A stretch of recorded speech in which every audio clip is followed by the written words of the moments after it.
तो दोस्तों सब्सक्राइब कीजिए मेरे चैनल को और इस बेल आइकन को दबाइए ताकि आपको अगला अपडेट जल्दी मिल जाए।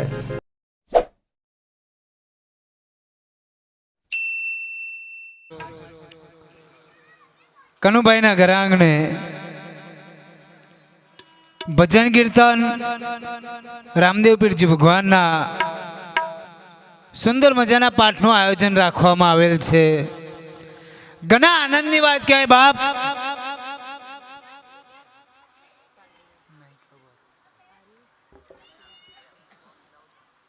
કે ભજન કીર્તન એ જગ્યા પર થતા હોય કે જે ઘરના માણસો સંસ્કારી હોય સત્સંગી હોય ને એ જગ્યા પર જ આવા ભજન કીર્તન થતા હોય।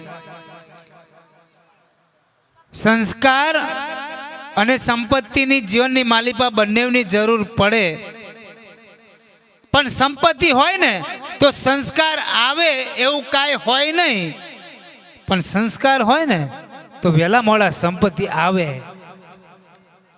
સંપત્તિથી તમને સગવડતા મળે પણ શાંતિ તો સંસ્કારથી જ મળે।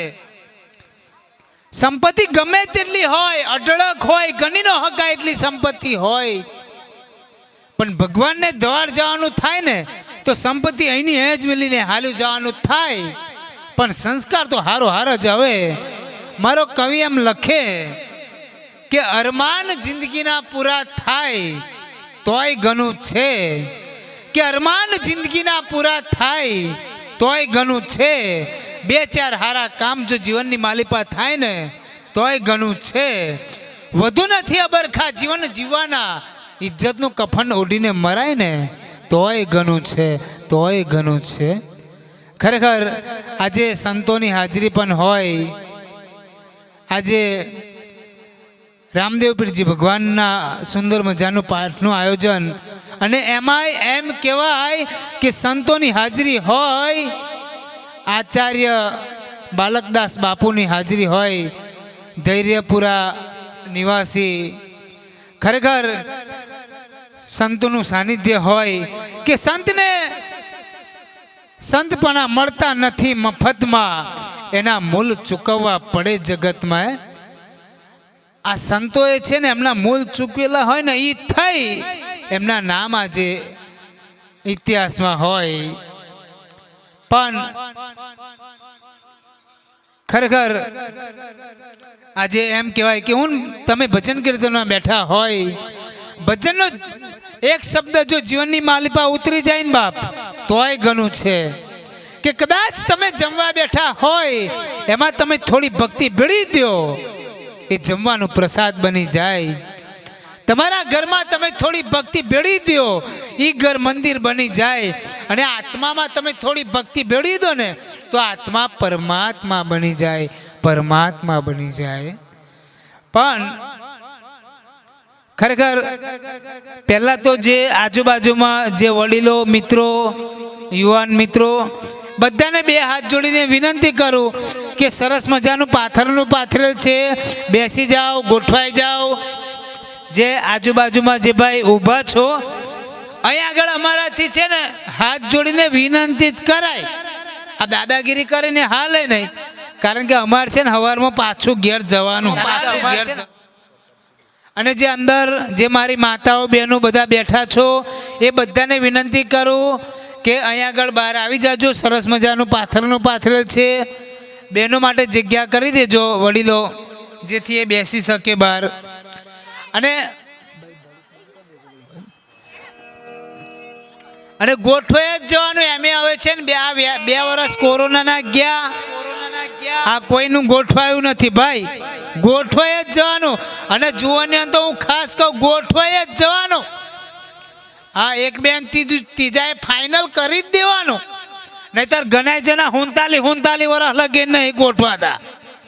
આ એક જણા 39 વર્ષ થયેલા, કઈ ગોઠવાયેલો નહીં, મોડ કરીને એક જગ્યાએ મેર પડ્યો, એવો છોકરી જોવા ગયો, છોકરી હા પાડે, એવો હા પાડે, ત્યાં છોકરીને માં ના પાડે, ના પાડ દે કે છોકરી કે મમ્મી મને ગમે છે ને, કે ના પાડ દે, એવો મને હવે જોવા આવ્યો તો કે બોલો છોકરીને મમ્મીને હવે જોવા જાય એ કેવા હોય હે? મારો છોકરો મને કે પપ્પા પપ્પા આ લગ્નની સિઝન હારી ચાલુ થઈ, એકાદ લગ્ન તમે હવે કરી લો. એટલે મેં કીધું મેં લગ્ન કર્યું. મને કે કોની જોડે? મેં કીધું તારા મમ્મી જોડે. મને કે ઘરમાં તો અનાજ બગાડી. એટલે મેં કીધું નહીં, ઘરનું બહારથી લાવ્યો. અને અત્યારે મોબાઈલનો યુગ હે, જોન તો મોબાઈલ મોબાઈલ મોબાઈલ. મારી પત્ની મને કે તમે મોબાઈલ લાવ્યા, મને લાવી આપો. મેં એને રિલાયન્સનો મોબાઈલ લઈ આપ્યો. મને કે આમાં ધીરું ધીરું સંભળાય કે. મેં કીધું આમાં ધીરું ધીરું જ સંભળાશે, આ ધીરુભાઈનો ખરો ને, આ ધીરુભાઈના મોબાઈલમાં ધીરું ધીરું સંભળાય. પણ ખરેખર માં ભગવતીએ જેને સુરદીઓ હોય, કોઈ પણ શુભ કાર્ય થતું હોય ને તો ગણપતિ દાદાને યાદ કરવામાં આવે. આજે ઘણી સાહિત્યની વાતો કરવી, ઘણી હાસ્યની વાતો કરવી, પણ કોઈ પણ શુભ કાર્ય થતું હોય ગણપતિ દાદાને યાદ કરવામાં આવે. કારણ કે જેને વિઘ્નહર્તા દેવ જેને કહેવાય એવા સુંડાળા દેવ, એવા સુંડાળા દેવને યાદ કરવા હોય.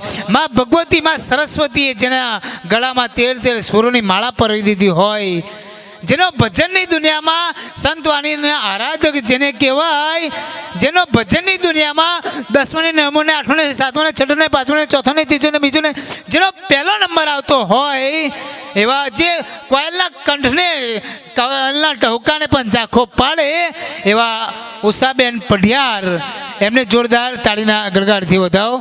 ભાઈ ભાઈ ભાઈ ભાઈ કલાકાર મિત્રોની ઓળખાણ પણ કરાવી. ઉષાબેન જાદવ પઢિયાર, એવા ઉષાબેનને વિનંતી કરીએ કે આવો એવા સુંડાળા દેવની આરાધના કરો, સ્તુતિ કરો. ઉષાબેન.